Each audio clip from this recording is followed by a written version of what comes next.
నమస్తే, నేను మీ హరిత. ఇప్పుడు నేనున్నాను బంజారా హిల్స్ లోని ఆర్ట్ ఫర్టిలిటీ క్లినిక్స్ లో.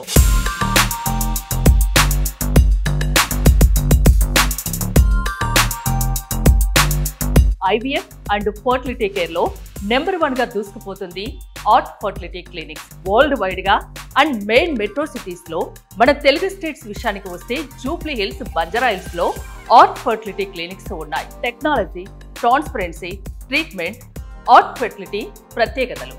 సో ఈ రోజు మనం కొన్ని విషయాలపై డిస్కస్ చేద్దాం. మీరు ప్రెగ్నెన్సీ ప్లాన్ చేసుకుంటున్నారా? మీ ఫ్యామిలీలో ఎవరికైనా జెనెటిక్ లోపాలు ఉన్నాయా? అయితే జెనెటిక్ టెస్ట్ కంపల్సరీ అంటున్నారు డాక్టర్ చిరు మామిళ్ళ గారు. Senior fertility consultant, 25 years experience and medical director కూడా. నమస్తే మేడం. నమస్తే. మీ గురించి ఇంట్రో ఎంత చెప్పినా తక్కువే అసలు. ఈ మధ్య కాలంలో జెనెటిక్ టెస్ట్ గురించి కూడా ఎక్కువగా వింటున్నాం. అసలు జెనెటిక్ టెస్ట్ అంటే ఏంటి, ఎలాంటి వాళ్ళు చేయించుకోవాలి?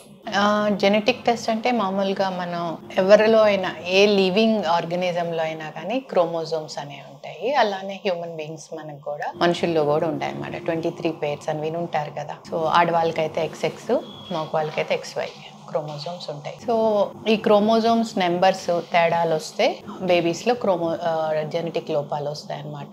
మెంటల్ రిటార్డేషన్, డౌన్ సిండ్రోమ్ అని వినుంటారు కదా మీరు అంతకుముందు. సో ఇలాంటి క్రోమోజోమ్ ప్రాబ్లమ్స్ వల్ల వస్తుంటాయి. దీన్ని డయాగ్నోస్ చేయడానికి జెనెటిక్ టెస్ట్ చేస్తామన్నమాట. కామన్గా క్యారియోటైపింగ్ అంటాం. జస్ట్గా బ్లడ్ తీసుకొని టెస్ట్ చేస్తే తెలుస్తుంది. అలా మనుషుల్లో చేయొచ్చు. అదే టెస్ట్ మనము IVF ద్వారా కూడా పిండం మీద చేస్తాం, అంటే ఎంబ్రియో మీద చేస్తాం. దానివల్ల మనం బేబీని లోపల పెట్టే ముందే, పిండాన్ని గర్భసంచిలో ఇంట్రడ్యూస్ చేసే ముందే ప్రాబ్లం ఏమైనా ఉంటే ఐడెంటిఫై చేసి దాన్ని అవాయిడ్ చేసే అవకాశం ఉంది. అంటే ఎలా అవాయిడ్ చేయగలరు మ్యామ్? అందరికి ఇది డౌట్ ఉంటుంది. అంటే ఇప్పుడు IVFలో ఏంటంటే 3-4 ఎంబ్రియోస్ అలా ఫామ్ అవుతాయి మనం IVF చేసినప్పుడు. అప్పుడు అన్ని ఎంబ్రియోస్కి, ఒక్కొక్క ఎంబ్రియోకి సెల్స్ తీసి టెస్ట్ చేస్తాము. చేసినప్పుడు ఏ ఎంబ్రియోలో అయితే ఆ క్రోమోజోమ్ ప్రాబ్లం లేదో ఆ ఎంబ్రియోని ట్రాన్స్ఫర్ చేస్తాం. క్రోమోజోమ్ ప్రాబ్లం కానీ జీన్ ప్రాబ్లం కానీ ఉన్న ఎంబ్రియోని ట్రాన్స్ఫర్ చేయం. సో అలాంటప్పుడు హెల్దీ ఎంబ్రియోనే ట్రాన్స్ఫర్ చేస్తాం కాబట్టి ఈ లోపాలు ఆల్మోస్ట్ 95-99% వరకు అవాయిడ్ చేయొచ్చు. అంటే పిల్లలు కావాలి అనుకునే వాళ్ళు ప్రతి ఒక్కరు, అంటే మీ దగ్గరకు వచ్చిన వాళ్ళందరికీ ఇది సజెస్ట్ చేస్తారా? అది జెనెటిక్ టెస్ట్ అనేది ఎలాంటి వాళ్ళకు మీరు చెప్తారు? US లో కానివ్వండి, వెస్ట్లో అందరూ IVF చేసుకున్న ప్రతి ఒక్కళ్ళకి జెనెటిక్ టెస్ట్, ఈ PGTA అంటాం అన్నమాట. ఇక్కడ ఎంతవరకు అవేర్నెస్ ఉంది? ఈ PGTA అనేది అడ్వైస్ చేస్తారు కూడా. కానీ మన గవర్నమెంట్ రూల్ ప్రకారం అందరికీ చేయకూడదు. ఇండికేషన్ అవసరమైన వాళ్ళకి మాత్రమే చేయాలి అనేది రూల్ ఒకటి పాస్ చేశారు. సో ఏజ్ ఎక్కువ ఉన్న వాళ్ళకి మెయిన్గా ఇంపార్టెంట్, లైక్ 35-36 ఆ అబౌవ్ ఏజ్ ఉన్న వాళ్ళు ఎవరైనా కానీ ఈ టెస్ట్ చేయటం వల్ల అబ్నార్మల్ క్రోమోజోమ్ ఉన్న ఎంబ్రియోస్ని తీసేస్తాము, ఓన్లీ నార్మల్ ఎంబ్రియోస్ని పెడతాం. కాబట్టి వాళ్ళ సక్సెస్ రేటు ఇంప్రూవ్ అవుతుంది. బేబీ యొక్క హెల్త్లో కూడా ఇబ్బందులు రాకుండా ఉంటాయి. అంటే ఫ్యామిలీ హిస్టరీ ఉంటేనే, ఏదైనా ఫ్యామిలీలో ఎవరికైనా బాగా లేకుంటేనే, అలాంటి పిల్లలు పుడితేనే, లోపాలున్న పిల్లలు పుడితేనే ఈ టెస్ట్ చేయించుకోవాలన్నా? అంటే ఇంతకుముందు నేను చెప్పాను కదండి, ఏజ్ ప్లస్ ఇంతకుముందు ప్రెగ్నెన్సీస్ అబ్నార్మాలిటీస్ ఉంటే కానీ, లేదంటే రిపీటెడ్ ఫెయిల్యూర్స్ కానీ చేయించుకోవటం ఒక కేటగిరీ. మీరు అన్నట్టు ఫ్యామిలీ హిస్టరీలో థాలసీమియాస్ కానీ, సికిల్ సెల్ ఎనీమియా కానీ, అలా ఏదైనా జెనెటిక్ డిజార్డర్ ఫ్యామిలీలో రన్ అవుతూ ఉంటే వాళ్ళకు కూడా మనం ఈ టెస్ట్ చేయొచ్చు. కొంతమందికి క్రోమోజోమ్ ట్రాన్స్లోకేషన్స్ ఉంటాయి, అంటే ఉండాల్సిన చోట లేకుండా వేరే క్రోమోజోమ్కి ఒక పార్ట్ వెళ్ళిపోతుంది అనమాట. దాన్ని ట్రాన్స్లోకేషన్ అంటాం. అలా ఉన్న వ్యక్తులకు కూడా ప్రెగ్నెన్సీ కావాలి అన్నప్పుడు మిస్క్యారేజెస్ ఎక్కువ అవుతూ ఉంటాయి అనమాట. వాళ్ళకు కూడా ఈ జెనెటిక్ టెస్ట్ అనేది అడ్వైస్ చేస్తాం. ఇప్పుడు నార్మల్గా న్యాచురల్గా ప్రెగ్నెన్సీ ప్లాన్ చేసుకునే వాళ్ళు, ఏదైనా ఫ్యామిలీలో మీరు అన్నట్టు లోపాలు ఉండే పిల్లలు పుట్టి ఉంటే ఈ టెస్ట్ సజెస్ట్ చేస్తారా? డెఫినెట్గా అండి. ఒకవేళ లోపాలతో కనుక ఎవరైనా పిల్లలు పుట్టి ఉంటే అసలు వాళ్ళు ఏ లోపంతో పుట్టారు, ఎందుకు వచ్చింది, ఏ క్రోమోజోమ్ ప్రాబ్లము, ఏ జీన్ ప్రాబ్లం అనేది ఫస్ట్ ఐడెంటిఫై చేసుకోవాలి. ఆ జీన్ ప్రాబ్లమ్ని కనుక ఐడెంటిఫై చేసుకుంటే ఆ సేమ్ జీను ఎంబ్రియోలో ఉందా లేదా అని కూడా చేయొచ్చు. ఆ సింపుల్ చిన్న జీన్ కూడా మనం ఐడెంటిఫై చేసి ఆ ఎంబ్రియోని అవాయిడ్ చేస్తాం. పిల్లలు పుట్టాలి, తల్లిదండ్రులు అనిపించుకోవాలని చాలా మంది జంటలు వెయిట్ చేస్తూ ఉంటారు. అలాంటి వాళ్ళు ఏదైనా లోపం ఉన్న పిల్లలు పుడితే ఆ బాధ వర్ణాతీతం. ఇప్పుడు ఈ టెస్ట్ వల్ల ఎలాంటి లోపం లేకుండా పిల్లలు పుడతారా? అంటే ఇప్పుడు మనం ఈ టెస్ట్ చేసాం కాబట్టి 100% ఏమీ లోపం ఉండదు అని అయితే చెప్పలేము. ఎందుకంటే మనం చేసేది చాలా స్పెసిఫిక్ ప్రాబ్లమ్స్ కి మాత్రమే. ఇప్పుడు క్రోమోజోమ్ ప్రాబ్లమ్ కి చేసే టెస్ట్ క్రోమోజోమ్స్ లో లోపం ఉంటే మనకి చెప్తుంది. అదే జీన్ ప్రాబ్లం ఉందనుకోండి, ఆ ఒక్క జీన్కే టెస్ట్ చేస్తాం. థౌజండ్స్ ఆఫ్ జీన్స్ ఉంటాయి కదా, ఆ జీన్స్ అన్నిటిని మనం టెస్ట్ చేయం. అలా థౌజండ్స్ ఆఫ్ జీన్స్ కూడా WES అంటాము. ఆ టెస్ట్ కూడా ఉంది, కానీ అది చాలా ఎక్స్పెన్సివ్. ఇంకా ఇండియాలో మనం వాడట్లేదు. అలా గనక మనకి టెక్నాలజీ వస్తే గనక అప్పుడు ప్రతి ఒక్క జీన్ కి టెస్ట్ చేసే అవకాశం ఉంటుంది, ఎంబ్రియోలో కూడా. అప్పుడు మనం కంప్లీట్ గా ఈ మధ్య కాలంలో ఎక్కువ మంది పిల్లల్లో ఆటిజం అనేది మనం చూస్తున్నాం మ్యామ్. ఆటిజం ని ఇలాంటి టెస్ట్ ద్వారా మనం తెలుసుకోవచ్చు. అంటే ఆటిజం అనేది మల్టీ ఫ్యాక్టోరియల్ అంటాం. ఒక జీన్ లోపం వల్లే కాదు, వేరే వేరే కారణాలు లైక్ కండిషన్స్, ఎన్విరాన్మెంటల్ కండిషన్స్, వాళ్ళు పెరిగిన పద్ధతులు, వాళ్ళు తినే ఫుడ్, లేకపోతే వాళ్ళు ఎక్కువ శాతం ఇప్పుడు ఆటిజం అనేది ఎక్కువ స్క్రీన్ టైం, చిన్నప్పటి నుంచి ఫోన్లు వాడుకుంటా, ఫోన్లే చూసుకుంటా పెరుగుతుండటం వల్ల వచ్చేది కాదా మ్యామ్ ప్రాబ్లం? జన్యుపరం అనేది కొంతవరకే, కొంతమందికే, అందరికీ జన్యుపరంగా రావట్లేదు. వేరే వేరే ఫ్యాక్టర్స్ వల్ల కూడా వస్తుంది అనమాట. పేరెంట్స్ ఏజ్ని బట్టి అట్లా కూడా అది ఇంక్రీజ్ అవుతా ఉంటుంది ఇన్స్టెన్స్. జెనెటిక్ టెస్ట్ చేయించుకోవాలంటే ముందే ఏమైనా ప్రిపరేషన్ అవసరమా దానికోసం? అంటే ఫస్ట్ డాక్టర్ని కన్సల్ట్ అవ్వాలా, ఏ జీన్కి టెస్ట్ చేస్తున్నారు అనేది చూడాలా, అది ఎంత శాతం బేబీలో వస్తుంది అనేది కూడా ఐడెంటిఫై చేసుకోవాలా. సో ఒకసారి జెనెటిక్ కౌన్సిలర్తో కూడా డిస్కషన్, కౌన్సిలింగ్ అయ్యాక వాళ్ళ అడ్వైజ్ని బట్టి మనం IVF ద్వారా ముందుకెళ్తాం అనమాట. సో కౌన్సిలర్తో కూడా టచ్లో ఉండి వాళ్ళతో కూడా కొలాబరేట్ చేసుకొని ట్రీట్మెంట్ ప్లాన్ చేస్తాం. బెనిఫిట్స్ ఏంటి అంటే ఏం చెప్తారు దీనివల్ల?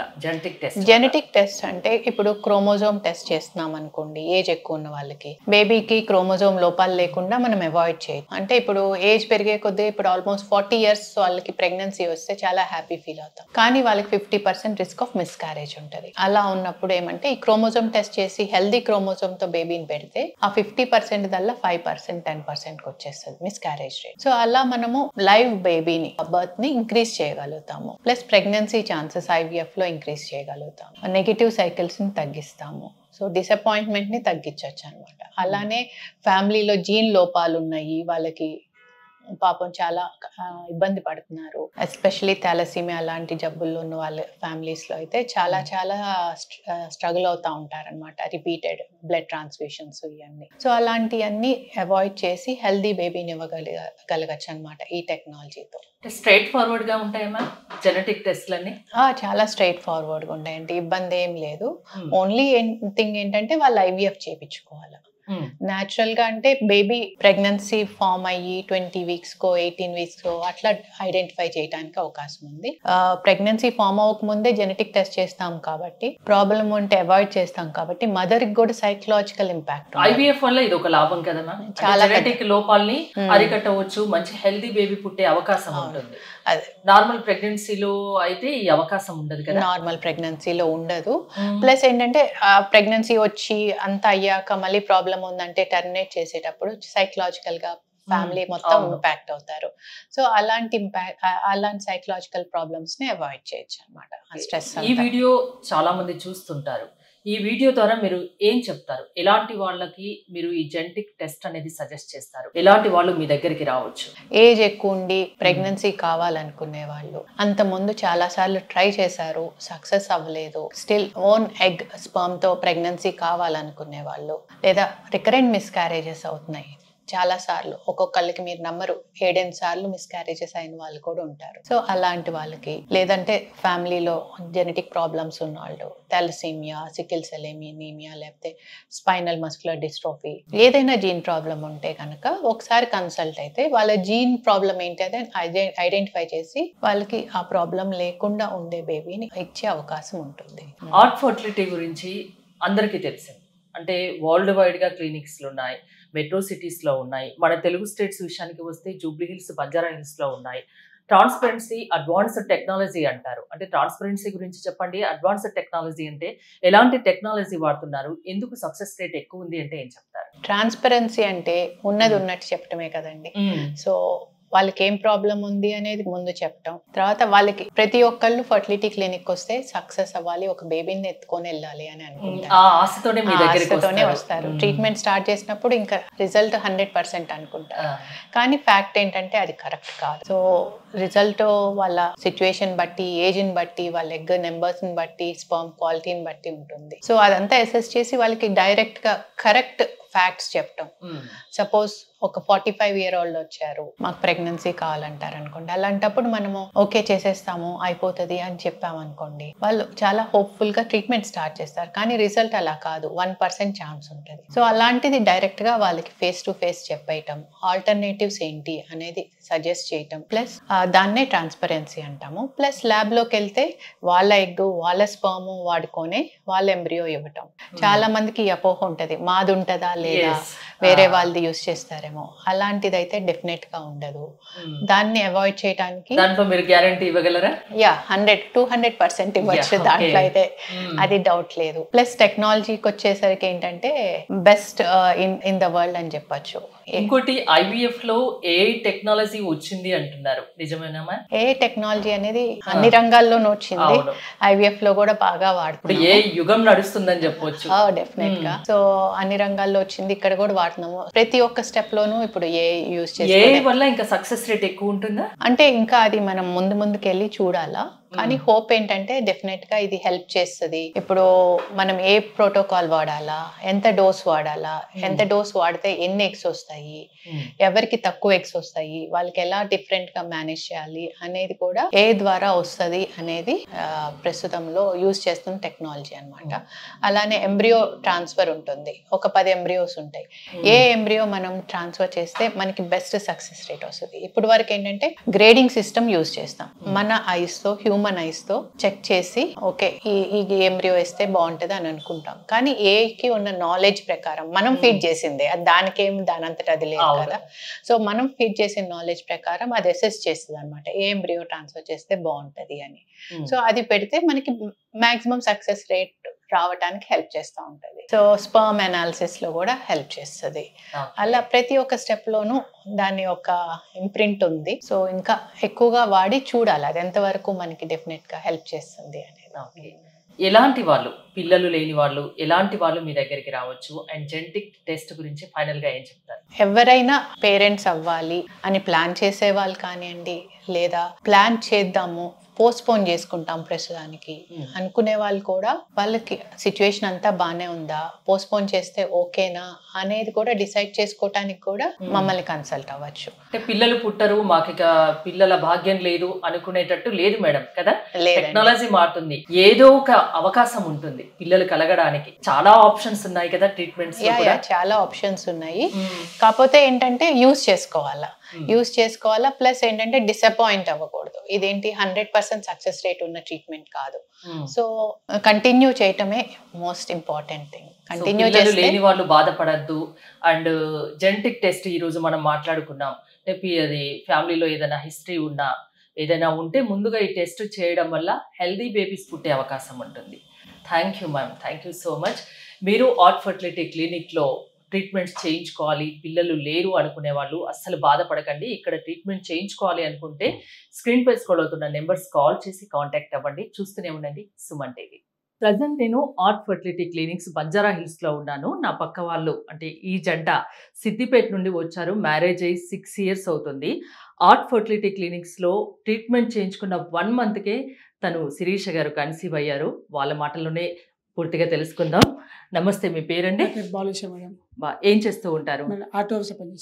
ఓకే, మీ వైఫ్ శిరీష. మ్యారేజ్ 6 years అయింది. అంటే పిల్లల కోసం ట్రై చేస్తాం మేడం. 6 years నుంచి ప్రతి హాస్పిటల్ తిరిగాము.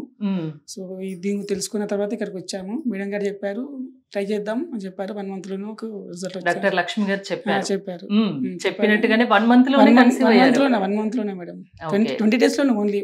ఇంకెక్కడైనా ట్రీట్మెంట్ ట్రై చేశారా? చాలా ట్రై చేసాం మేడం. బయట మెదక్లో, మళ్ళీ లోకల్ సిద్దిపేటలో ట్రై చేసాం, కానీ అంత రిజల్ట్ రాలేదు మాకు. అప్పుడు నమ్మకం పోయిందా? ఇంకా పిల్లలు పుట్టారు కొద్దిగా డిసప్పాయింట్ అయిపోయాం మేడం. చాలా మా మమ్మీ కానీ వాళ్ళ కానీ కొద్దిగా ఉంటుంది, ఫ్యామిలీస్ లో ఆ బాధ ఉంటుంది. అప్పటిగా తర్వాత తెలుసుకుంటే ఏంటంటే మేడం చాలా బాగా చూస్తారని తెలిస్తే స్టడీ చేసాం. 70% ఉంది ఓవరాల్ గా. బాగా తెలుసుకొని డాక్టర్ లక్ష్మి గారి గురించి తెలుసుకొని ఆర్ట్ క్లినిక్ గురించి తెలుసుకొని ఇక్కడికి వచ్చారు. ఓవరాల్ గా వరల్డ్ వైడ్ కూడా బాగుందని తెలుసుకున్న తర్వాత ఇక్కడికి వచ్చాం మేము. శిరీష గారు కంగ్రాచులేషన్స్, హ్యాపీనా 1 month లోనే కన్సీవ్ అయిపోయారు.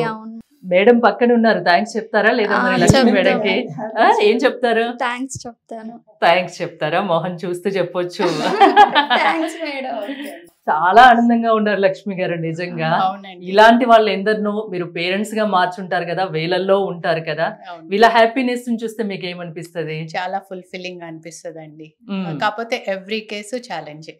వచ్చే వరకు మనకి తెలియదు కదా, రిజల్ట్ వచ్చాక చూసి అమ్మాయి అనుకుంటాం ప్రతి కేసుకి. వాళ్ళు ఎంత హ్యాపీ ఫీల్ అవుతారో అందుకంటే డబుల్ హ్యాపీనెస్ వస్తుంది. బాగా తెలుసుకొని వచ్చాం మేడం గురించి, ఆర్ట్ ఫర్టిలిటీ క్లినిక్ గురించి తెలుసుకొని వచ్చినాం. అనుకున్నట్టుగానే మేము 1 month లోనే మాకు గుడ్ న్యూస్ వచ్చింది అని చెప్తున్నారు. పేషెంట్ ట్రస్ట్ కూడా చాలా ఇంపార్టెంట్ అండి.